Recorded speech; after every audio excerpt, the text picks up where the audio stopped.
Pues bueno, creo que estamos viviendo un momento un poco distópico en el sentido de que no nos hubiésemos imaginado que lo que está pasando realmente iba a suceder y menos en tan poco tiempo con la llegada, por ejemplo, de Donald Trump al poder. Estamos hablando de 2 meses, tal vez un poco más de 2 meses desde que llegó, y en estos 2 meses no solamente amenaza el canal de Panamá, Groenlandia, el mismo Golfo que quieren renombrar o que ya por lo menos en Estados Unidos han renombrado, aunque pues, todos admiramos la posición de la presidenta Claudia Sheinbaum al poner, digamos, una posición no solamente de soberanía mexicana, sino inclusive de soberanía latinoamericana en relación con lo que significa llegar incluso hasta proponer cambiar el nombre de un golfo, del Golfo de México, y que ellos proponen, y que ya en los mapas, en Google Maps, en todas las plataformas norteamericanas, ya hoy tiene un nombre diferente.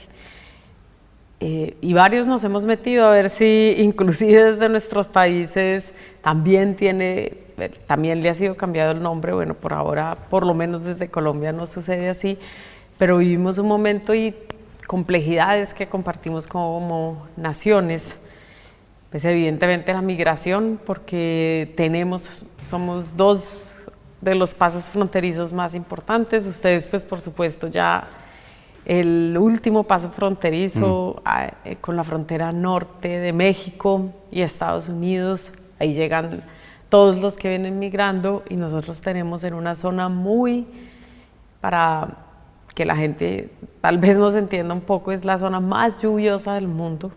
En algún momento los alemanes inclusive dijeron que si se quería poner tren por el tapón del Darién, tendrían que ser rieles de oro, porque de resto eso se pudriría muy rápido por el nivel de lluvias que hay allí. Inclusive Torrijos, Bateman, Cayón, digamos varios líderes de la década de los 80 murieron en accidentes justo en el tapón del Darién. Y hoy por el tapón del Darién atraviesan aproximadamente 5.000 latinoamericanos diariamente, y no solo latinoamericanos, hay gente que llega de África, llega a Ecuador, sube por Colombia y pasa por el tapón del Darién hacia Centroamérica y luego a México. Evidentemente la llegada de Trump y su nueva política plantea unos retos que creo que son compartidos para México y Colombia, que son no solamente la política que Estados Unidos ha venido imponiéndole a América Latina de lucha contra las drogas, sino hoy las decisiones que está tomando en relación con los migrantes. México creo que ha tomado una decisión que inclusive el nombre nos seduce, que es México te abraza, que es precisamente la política absolutamente contraria a la que tiene Estados Unidos, que nosotros no sabemos muy bien inclusive cómo se podría implementar en este paso fronterizo que nosotros tenemos, donde además la gente está, como en México, sometida al control de las bandas, de los grupos armados, en este caso paramilitares, que es el clan del Golfo, que controla toda esta frontera. Y lo más increíble es que ese paso por donde hoy pasan 5.000 personas ya no necesitarían rieles de oro.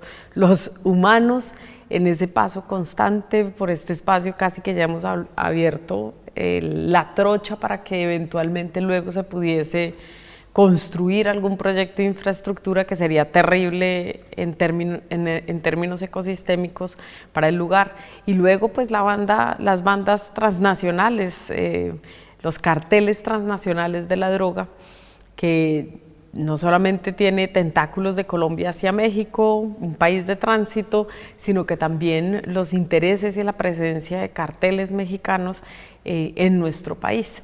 Y lo que supone casi que esta internacionalización de los carteles de la droga, un escenario muy distinto al que se vivía en la época o en los años 80 o 90, inclusive en los años 2000, y que hoy nos obliga a construir conjuntamente políticas comunes para poder enfrentar a nuestra manera dos desafíos que están entrelazados y son sumamente importantes. Sí, yo creo que de esto que decías me quedo pensando dos cosas importantes, María José. Te lo propongo para pensar y uno es, estamos enfrentando problemas que pareciera que los estados, que rebasan a los estados nacionales y que reclaman soluciones pues mucho más amplias, ¿no? Incluso globales. Obviamente el más elemental es el cambio climático, los temas ambientales, pero los temas migratorios, los temas del crimen organizado, etcétera, van mucho más allá de la capacidad a veces de un Estado-nación. Y en América no tenemos buenos instrumentos o suficientes instrumentos de cooperación, con los defectos que pueda tener la Unión Europea, tienen ese espacio, ¿no? Y en cambio nuestros gobiernos no tienen esos espacios como tan sólidos digo, que vayan más allá de una cumbre, etcétera, ¿no? Más institucionalidad no tenemos para enfrentar esos problemas. Y lo otro que me quedo pensando con este tema de Trump y los Estados Unidos, que nosotros hemos venido platicando mucho en México, es creo que tenemos que hablarle mucho a todos nosotros les decimos paisanos. No sé cuántos colombianos y colombianas vivan en Estados Unidos, pero también seguramente muchos, como mexicanos, como centroamericanos y de toda América Latina, ¿no? Y creo que hay un reto muy importante de que su voz se vuelva una fuerza política en la propia Unión Americana para poder contener ciertas pulsiones racistas o utilizar el comercio como amenaza, como le pasó en algún momento al propio gobierno de Colombia y que ahí el presidente Petro lo detuvo, etcétera, ¿no? Y creo que ahí nuestros paisanos, como nosotros les decimos, tenemos una tarea de empoderar a todas las comunidades latinas en Estados Unidos para que se vayan volviendo una fuerza que hagan contrapesos desde la política de allá, como sucede con algunas naciones, por ejemplo, pues todo el grupo cubano antagónico al gobierno de Cuba o de otros sectores. Y muchas veces nuestras comunidades no necesariamente tienen ese empoderamiento que los haga ser suficientemente fuertes, ¿no? Pues primero hay una complejidad. Yo coincido contigo en que tenemos que generar, o que nosotros tenemos que generar una conversación con nacionales nuestros que están en Estados Unidos, pero lo cierto es que además ellos ya tienen una historia en Estados Unidos. Inclusive la tercera o cuarta generación de latinoamericanos en Estados Unidos ya no tiene muy claro si su lugar de enunciación es América Latina o es Estados Unidos. Aunque los denominen como latinos así allá. Es, así sean latinos, ellos ya son norteamericanos, llevan 3 o 4 generaciones y ellos mismos, su lugar de enunciación hoy es más norteamericano que latinoamericano y eso supone una inmensa complejidad. Además, muchos de ellos votaron de manera convencida por Trump, casi que sintiendo ellos a sus compatriotas latinoamericanos que llegan o que llegaron más recientemente en situación de migración ilegal como si fueran una amenaza a su permanencia en los Estados Unidos y a la vida que ellos han construido. Y yo creo que esa es la dicotomía que tenemos que saber romper. ¿Cómo hacemos para que ellos construyan una identidad latinoamericana, así estén más allá de nuestras fronteras, incluso así hayan nacido allá, pero que puedan recoger en su cultura, en su cotidianidad, elementos que los conecten con América Latina? Tal vez un modelo de integración latinoamericana o una construcción de una identidad latinoamericana común sería un elemento importantísimo, inclusive para que ese diálogo pueda generarse de manera mucho más potente y que ellos se entiendan a sí mismos como un bloque dentro de los Estados Unidos. Nosotros no nos hemos planteado, creo que algún esfuerzo se hizo con UNASUR, evidentemente el mecanismo no quedó tan bien blindado desde que tenemos un edificio abandonado desde hace años en Ecuador, cuando no fuimos capaces de construir elementos que hoy serían trascendentales. Hablando de seguridad, las izquierdas no hablamos mucho de seguridad, pero lo cierto es que si nosotros tuviésemos, por ejemplo, un ejército común, la capacidad de compartir y de reaccionar, de compartir inteligencia, información de inteligencia, pero también compartir, digamos, acciones conjuntas, no en el modelo de lucha contra las drogas que ellos nos han impuesto, que es fracasado, que no solamente Estados Unidos ha invertido trillones de dólares en la lucha contra las drogas, sino que nosotros, a pesar de la pobreza que tenemos, de los graves conflictos sociales. De que pusimos las vidas. De que pusimos porque las ellos vidas. pusieron los dólares, pero nosotros las vidas. Y nosotros también pusimos los pesos, También mexicanos, pesos. colombianos, muchísimos recursos para un modelo de lucha contra las drogas, pero nosotros no hemos abordado, por ejemplo, una discusión continental sobre cómo podemos abordar el problema. En nuestro criterio, la solución para nosotros en América Latina es la legalización de las drogas. Ellos ya tendrán que ver cómo enfrentan el problema, pero nosotros ya incluso podríamos plantearnos no solo la regularización del cannabis o la despenalización del cannabis, pero también de la cocaína. Más allá de la planta de la coca, que tiene usos ancestrales, nosotros tenemos una responsabilidad en la protección ambiental. Ahora, digamos que iniciabas la conversación alrededor de las crisis ambientales. Lo cierto es que la siembra exponencial de cocaína amenaza ecosistemas estratégicos para el continente, y sobre eso nosotros no tenemos una conversación, y al amenazar, y además entre menos selva, más cambio climático, más crisis climática, mayor migración. Entonces pareciera que Estados Unidos no entiende una conexión que para nosotros es natural, y es: si protegemos los recursos, si tenemos la forma de enfrentar el flagelo de las drogas de manera común y muchísimo más acertada, sin que tenga un costo en términos económicos y de la guerra que eso supone para nuestros países, porque son países militarizados desde hace décadas, con una concepción militar del abordaje de la lucha contra las drogas que nos han impuesto Estados Unidos, y que hoy resulta ser un modelo fallido. Una moneda común, por ejemplo, podría ser otro elemento de integración que no hemos tocado. Entendernos en una mirada más hacia el sur que en una mirada tan hacia el norte.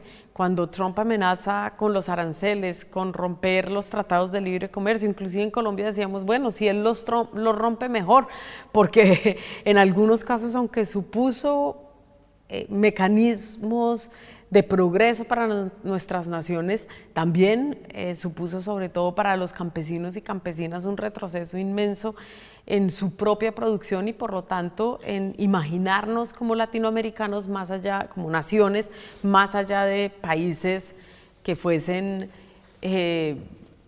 digamos, explotados fácilmente por materias primas. Así que tenemos en estas discusiones, que a veces nosotros vemos desconectadas, como migración, lucha contra las drogas, cambio climático, protección ambiental, construcción de una real integración latinoamericana y un mecanismo que vaya más allá de una cumbre, pues la posibilidad de construir elementos comunes. Y yo creo que en especial México y Colombia hoy tienen la posibilidad de, en un diálogo, obligar a otras naciones del continente más hacia el sur, de abordar problemas que hoy están mirando de manera muy periférica.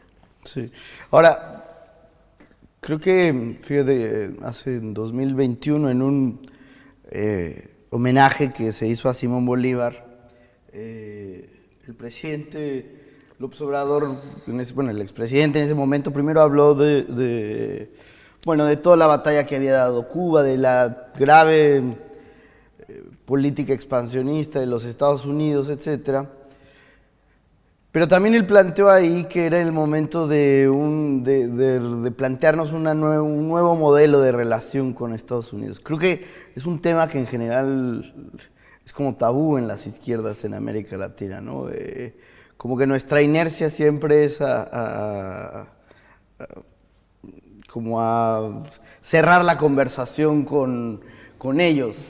Y la verdad es que a la hora en que somos gobiernos, pues nuestros países están profundamente relacionados comercialmente, millones en nuestro caso, por ejemplo, de connacionales viven allá. Yo siempre digo, todos los mexicanos tenemos un familiar del otro lado, entonces creo que sí tenemos un reto de repensar nuestra relación con ellos. Obviamente hoy el gobierno estadounidense es un gobierno complejo, pero ¿cómo podemos salirnos de esta dicotomía entre como cerrar totalmente la conversación con ellos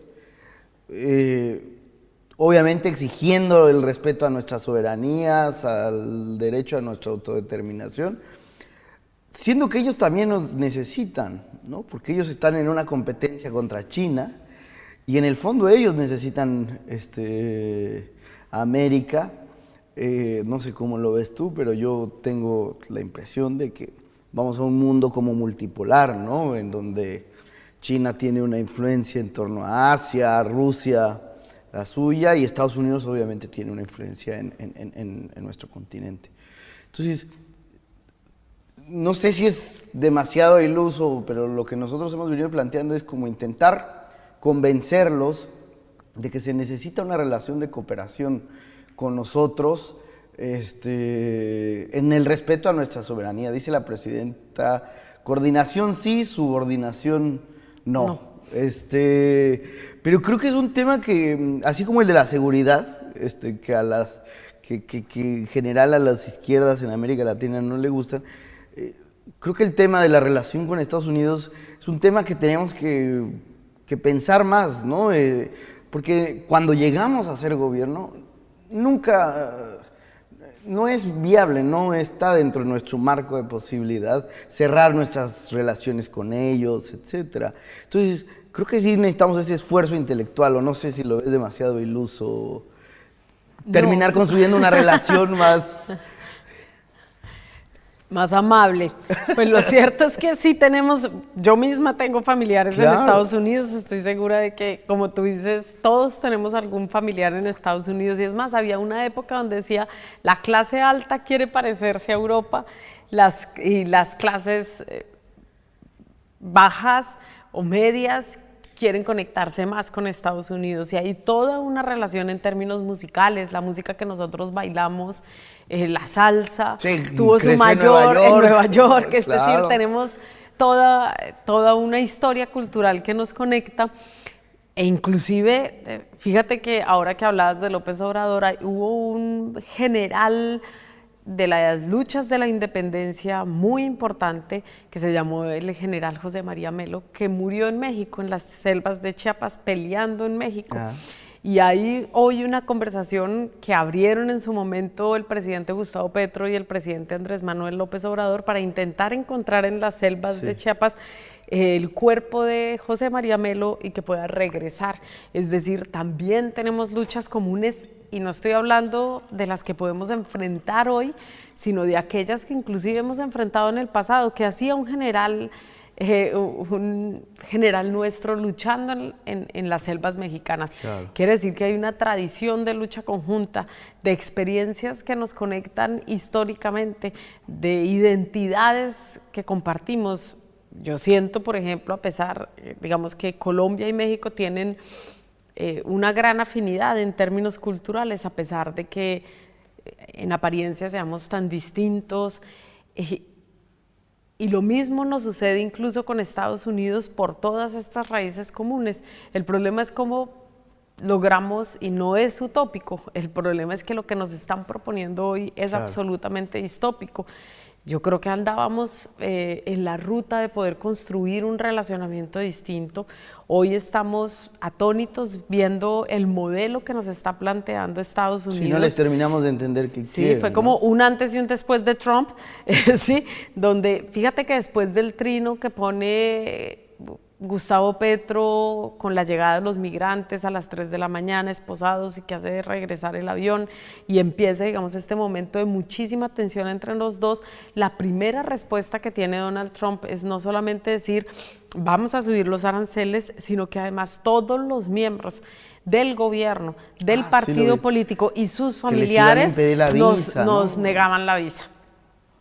Hoy por hoy ya ninguno de nosotros se atreve a entrar a Estados Unidos porque no sabemos qué pasaría con nosotros o con nuestros familiares. Es decir, lo que hay es una sanción política contra nosotros que tiene hoy su expresión, por estos días su expresión precisamente en Argentina, cuando le niegan o le revocan la visa a Cristina Fernández de Kirchner. ¿Qué quiere decir eso? Que nosotros hoy tenemos una relación distópica y por supuesto entonces podemos y tenemos la oportunidad de empezar a mirar nuestra relación con otras potencias del mundo, pero el reto inmenso de no construir desde el principio relaciones de subordinación que sean tan fáciles, digamos, de imponer, cuando se supone que nosotros ya habíamos caminado hacia una relación mucho más horizontal, o por lo menos de un trato entre naciones que comparten raíces comunes. ¿Qué vamos a hacer con China? ¿Vamos a construir el mismo tipo de relación o seremos capaces de construir relaciones que nos conecten culturalmente, que vayan más allá de la subordinación, que vayan más allá del poder blando que nos impuso Estados Unidos, a nosotros no tan blando como el Plan Colombia, que supuso la inversión de miles de dólares y además la entrada de inteligencia militar, de organismos, de bases militares en nuestro territorio para generar una relación de menor subordinación? O inclusive, ¿qué papel pueden jugar México y Brasil, por ejemplo, que hoy están a veces, uno diría, ¿será que su propia hegemonía en Latinoamérica, si le quieren proponer, o que yo creo que no, y menos con Claudia Sheinbaum y con Lula en sus países, pero que pudiese existir la tentación de imponer también una relación, inclusive a veces de nosotros somos las grandes potencias de América Latina y las otras de alguna manera tendrían que subsumirse, no con los gobiernos que tenemos hoy, porque esa no es la forma de entendernos desde el progresismo con América Latina, pero por supuesto, o entre latinoamericanos, pero por supuesto que con una salida autoritaria en cualquiera de estos dos países, nosotros podríamos vernos abocados a una relación diferente entre Estados Unidos, algún país latinoamericano. Yo creo que las elecciones de México nos dan un parte de tranquilidad, además porque vemos un proceso sumamente consolidado, pero por ejemplo, ¿qué podría suceder en Brasil si no gana Lula? Entonces, creo que ahí tenemos retos importantes y yo creo que parte de lo que estamos construyendo a través de estas conversaciones en espacios de diálogo es desde los progresismos cómo vamos a plantear y a entender nuestra relación en un mundo multipolar, entendiendo la cooperación sur-sur, por ejemplo, que no hemos explotado, la cooperación con Oriente, más allá de China, cómo podemos establecer lazos de comunicación con África cuando tenemos raíces culturales cercanas y hoy no tenemos ningún lazo de comunicación con África. Para llegar a África, ¿no? Tenemos que pasar por Europa, la mayoría de los países nuestros. Creo que Brasil tiene más conectividad, sí, y porque Lula lo impulsó mucho. Pero no sé si existen. Colombia ahora ha establecido algunas rutas digamos, inclusive de viajes en avión que salgan desde Colombia directamente hasta África. En Brasil no sé qué tanto tendrán algunas Entiendo que sí líneas tienen rutas comerciales, pero nuestros lazos con África están rotos, sí, y tenemos raíces culturales comunes y están al lado. ¿Qué porcentaje de la población colombiana es afro? Inmenso. Quiero decir, muy grande. Colombia es uno de los países más mestizos de América Latina, porque entre otras, nosotros no tuvimos grandes imperios, como ustedes tenían el imperio maya, azteca, perdón, mexicas, estaban los incas abajo, nosotros éramos un grupo de pueblos.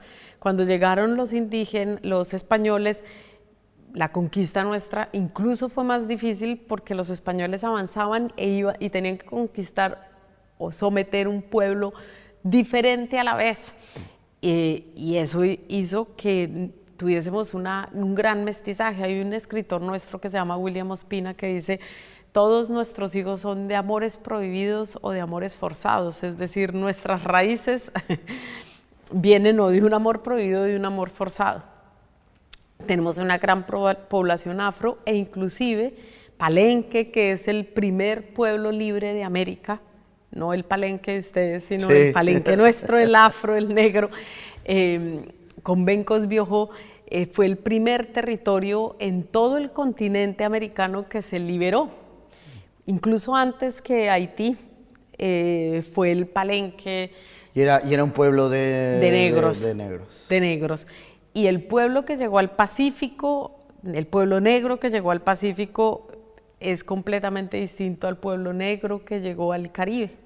Y por eso las raíces culturales de ambos son tan distintos. Es decir, sí tenemos una gran presencia de pueblo orígenes afro. étnicos diferentes Así dentro es. del propio África. Unos vienen más de Etiopía, Angola, etcétera, otros más de Senegal, Congo, y ahí, digamos, hay raíces y expresiones culturales muy distintas. Ustedes también tienen Tenemos una población pueblo afro. afromexicana, menos, ahora ya es más, está más reducida, pero está en Guerrero, en las costas de Oaxaca. Pero sí, nuestra relación con África está totalmente, pues muy limitada, ¿no? Si las relaciones dentro de la propia América Latina están limitadas con todo el sur global, pues es muy complicado. Y creo que el otro que quedó ahí como volando, no sé cómo lo ves, es Europa, ¿no? Que como que la vieja Europa parece cada vez más testimonial, Más vieja. más vieja, ¿no? Como gobernada por una tecnocracia. No sé, creo que ahí América Latina, a pesar de nuestras contradicciones, los problemas de nuestros procesos, pero pues es donde siguen sucediendo los grandes movimientos de transformación, porque uno ve el escenario europeo y pues no es No muy le están proponiendo mucho al mundo. Claro, ¿no? Es en América Latina donde sigue sucediendo. Pues fíjate que Con nuestras limitaciones y dificultades. yo creo que la gran pregunta que tenemos hacia adelante, y que inclusive esta es una oportunidad para empezar a respondérnosla por lo distópico que es lo que está sucediendo con Estados Unidos, y pues el problema no somos ni siquiera nosotros los latinoamericanos, para ellos los problemas son los chinos, y bueno, y lo que está sucediendo en esa relación Trump-Putin, que de repente se parecen cada vez más, a pesar de que en teoría, o sea, claro, la Guerra Fría ya no será entre Rusia y Estados Unidos, sino será con China, y entonces ¿qué papel va a jugar Rusia? Y bueno, en medio de todo este enredo, la pregunta que tenemos que empezar a respondernos entonces, ¿cuál es el lugar de América Latina en este nuevo mundo que nos están proponiendo? Y ahí, por lo menos nosotros hemos lanzado una propuesta que se escuchó con mucha fuerza la primera vez que el presidente Petro intervino en las Naciones Unidas, cuando hablaba de la necesidad, en primer lugar, de plantear un modelo de lucha contra las drogas diferente, pero en segundo lugar, cómo se ve América Latina a sí misma, inclusive cuando tenemos ecosistemas estratégicos más allá de la selva del Amazonas, porque lo cierto es que por supuesto tenemos la selva del Amazonas, pero hay un montón de ecosistemas, claro, un mundo verde que... Desde los fiordos de Chile hasta la Lagandona en Chiapas. Así es, de zonas lluviosas, de zonas selváticas, claro, bosques de un potencial... Humedales. Y ahí es cuando América Latina puede emerger. La pregunta es, ¿estamos como potencia listos? De la vida, ¿no? Como potencia de vida, exacto. Para que ya no solamente Colombia o México o cualquier otro país latinoamericano, sino el mundo tenga una segunda oportunidad sobre la tierra. Si seremos nosotros los llamados a recoger todas estas raíces culturales, esta forma de verse y pensarse desde lo indígena, desde lo afro, desde el mestizaje, una posibilidad de vivir distinto en el planeta y de relacionarnos de manera diferente. Y nosotros logramos en medio de nuestras inmensas dificultades, y tal vez esa es la raíz de nuestras violencias inclusive, pero hemos logrado construir canales de comunicación que van más allá de lo político. En Europa se siguen matando o por lo menos segregando porque tienen un idioma, una raíz cultural distinta, porque tienen una lengua diferente, porque tienen unas fronteras más o menos definidas. Por supuesto que han establecido casi que un tratado después de la Segunda Guerra Mundial para no matarse como lo habían hecho históricamente. Ucrania es como el gran bombillito hoy de sí se rompen los límites que ellos mismos habían establecido para la convivencia. Nosotros, claro que somos países que padecen la violencia, pero hemos encontrado códigos de comunicación y tal vez sea eso lo que nosotros podamos también proponerle al mundo de hoy. Yo no sé, es hora de responder esas preguntas, de plantearnos esas preguntas. Y fíjate, a ver, creo que todo apunta a que hay que construir bloques, ¿no? Es un mundo donde solo no puedes, sino que necesitas constituir bloques, ¿no? Y la lógica nos hace pensar que como esto que llamamos América Latina, la patria de la ñ, o como usted le quiera decir. La patria de la ñ, nunca había oído eso, la patria de la ñ. Somos la patria de la ñ. Podemos aspirar a ser un bloque. Ahora, hay un tema que a mí me llama siempre, me deja pensando. ¿Por qué las derechas latinoamericanas? Porque siempre a nosotros en la izquierda nos gusta hablar mucho de la izquierda, ¿no? Pero también hay que hablar de la derecha. Sí, claro que sí. Ellos les gusta mucho hablar de nosotros.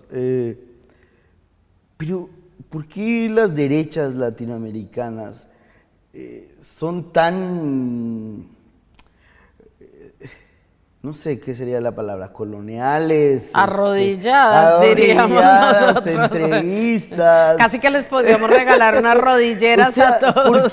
¿Por qué los hacen? Porque eso sí lo comparten desde el Río Bravo hasta la Patagonia, su incapacidad de pensarse como bloque, ¿no? O sea, nosotros estamos intentando construir esta idea de un bloque no solo por un rollo romántico, sino porque hay un mundo que nos obliga a aglutinarnos para sobrevivir. ¿Por qué? Porque comercialmente nos puede convenir, por un asunto de seguridad, para enfrentar problemas ambientales. O sea, creo que hemos dado argumentos de que no solo estamos como en un rollo ideológico, ¿no? Sino la necesidad de resolver problemas.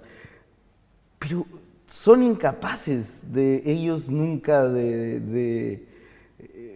creo que eso es un problema y eso dentro de todo hay que reconocerle a los europeos que construyeron ese consenso.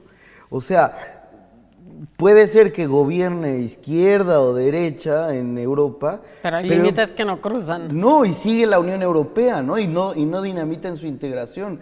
Y en cambio aquí parece que llega un gobierno de derecha y es dinamitar cualquier esfuerzo de integración. Eso es increíble en nuestra región y habla de estas élites y estas oligarquías que tenemos entreguistas, coloniales, ¿no? No sé. Pues fíjate que justo con este episodio de los migrantes salió a relucir lo peor del fenómeno que tú estás describiendo o de la actitud que tú estás describiendo. De pronto ellos se pararon de manera absolutamente apátrida, es decir, sin reconocer acá defienden a su Trump lugar. En México.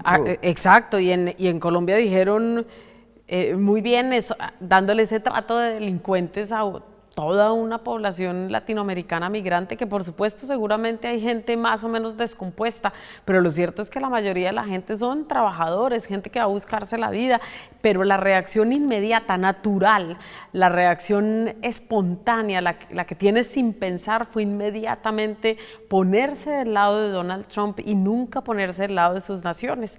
Y ese es uno de los problemas. Yo creo que la derecha también tiene que plantearse cuál es su propio relato de nación, porque sí, es cierto, no tienen un relato de nación y no tienen una identidad cultural construida que los ponga siempre primero en América Latina que en una actitud de subordinación con Estados Unidos. Es casi, y yo creo que eso pasa porque si nosotros tenemos familiares viviendo en Estados Unidos, ellos seguramente tienen más. Sus hijos crecen en Miami. Sus familiares crecen en Miami. Bueno, a ellos les gusta irse a formar a las universidades. Exacto, a Harvard. De las élites gringas, ¿no? El conocimiento latinoamericano lo desprecian, miran hacia otro lado. Pero lo peor es que cuando nos gobiernan, nos imponen esa mirada sobre nosotros mismos. Y yo creo que, vuelvo y repito, no sé si es aposta o no, pero yo creo que nos está planteando Trump inclusive una inmensa oportunidad. Es el momento de coger, de reaccionar, o que la manera de reaccionar al relato y a la política que nos está proponiendo Trump sea construir una identidad latinoamericana. en el sentido de decir, entendemos que tú estás en Norteamérica, ustedes están más cerca que nosotros, por supuesto, pero del río Bravo hacia abajo hay todo un territorio que es capaz de mirarse a sí mismo y mirarse a sí mismo en relación con nosotros de una manera diferente. Ojalá nuestros gobiernos sean capaces de construirlo, más allá, como dices tú, de los gobiernos de derecha, pero lo cierto es que hoy tenemos mayoría en el continente, o sea, no estamos tan mal como a veces creemos que estamos.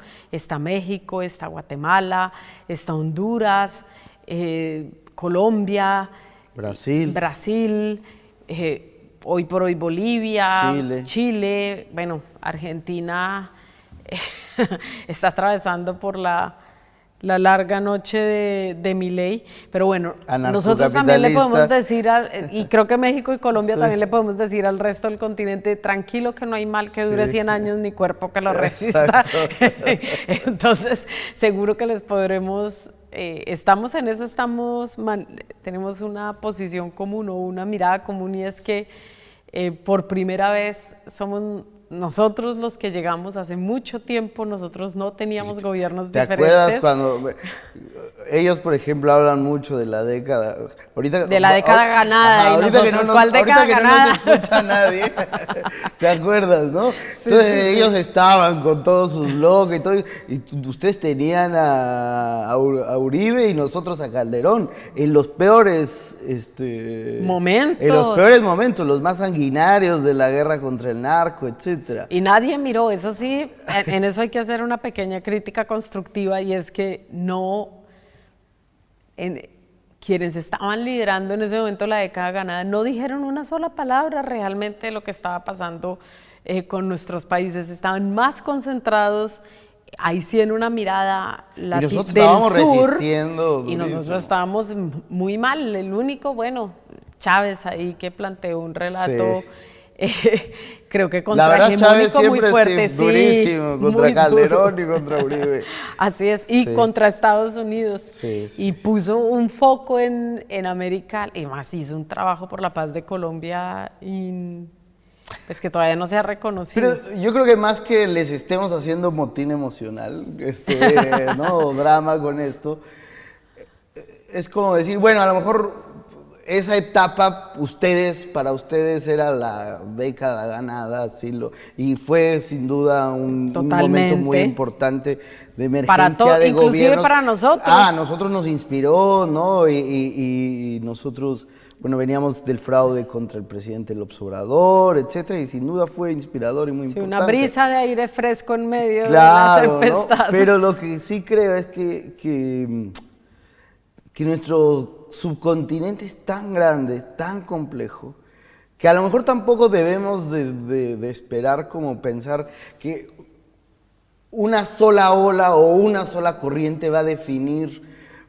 todo, ¿no? Como la ola progresista ahora y la ola conservadora. Bueno, a lo mejor hay muchas olas simultáneamente, no solo una ola, ¿no? Por eso el tema es la identidad latinoamericana, porque si nos entendemos, inclusive una comprensión de un territorio común, tal vez somos capaces de establecer una identidad que nos permita un relacionamiento conjunto. La pandemia nos enseñó eso. Acá estamos viviendo un momento de crisis climática, o sea, no hay mejor momento que el que tenemos hoy para construir una identidad y una fuerza latinoamericana común que vaya más allá de las olas que se den en nuestros continentes, de nuestros gobiernos, es pensarnos continentalmente.